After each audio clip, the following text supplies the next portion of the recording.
Okay, like I was saying, this could happen to anybody. Especially anybody who have nobody.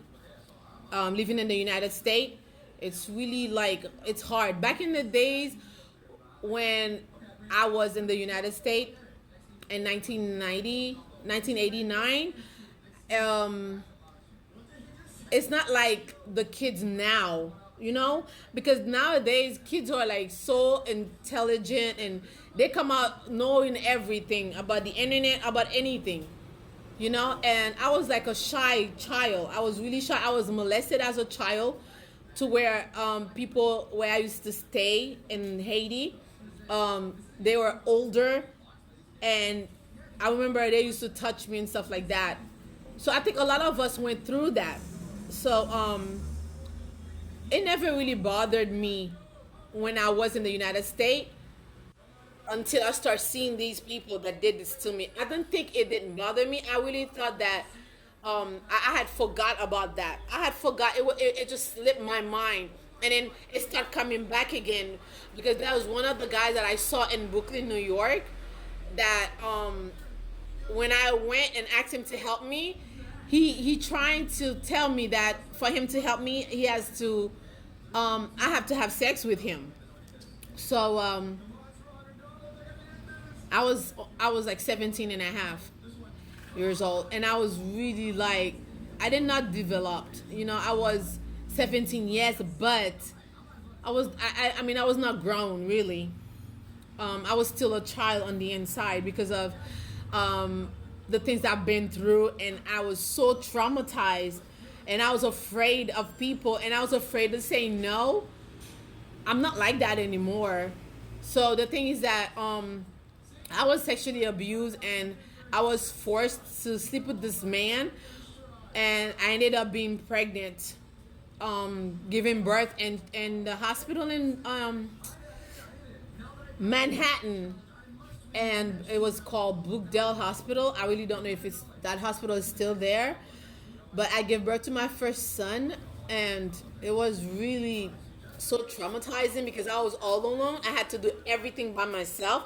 I went to high school, yes, and I didn't go to my graduation because the whole time I was pregnant, and they actually left something inside of me.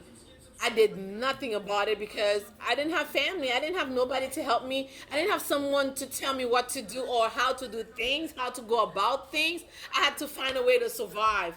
I had to find a way to live, because I didn't want to die. I didn't have no thoughts of suicide. I didn't want to kill myself because I never thought about it. But I was homeless with my son because they kicked me out, and I didn't have no place to stay because I don't have no family.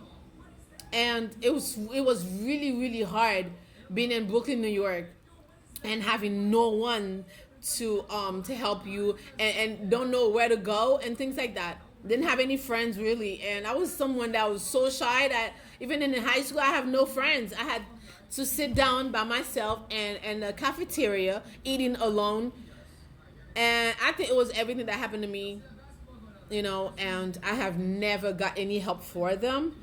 And I'm still, even though at my age, I'm still going through them. Sometimes I feel like a kid because I never had the chance to become a child, to be a child. And because now I'm like doing TikTok videos, I'm doing things that I've never had the opportunity to be a kid, because the time I was a kid, I was doing grown up things, taking care of my son. I didn't even know how, and even my son went through things. My firstborn, we don't even have a good relationship, because it's not because I did something to him or he did something to me. It's because of how we got separated and how things went about. A lot of people can judge and will judge without knowing the whole story. Somebody has to listen to everything that happens before you can judge someone.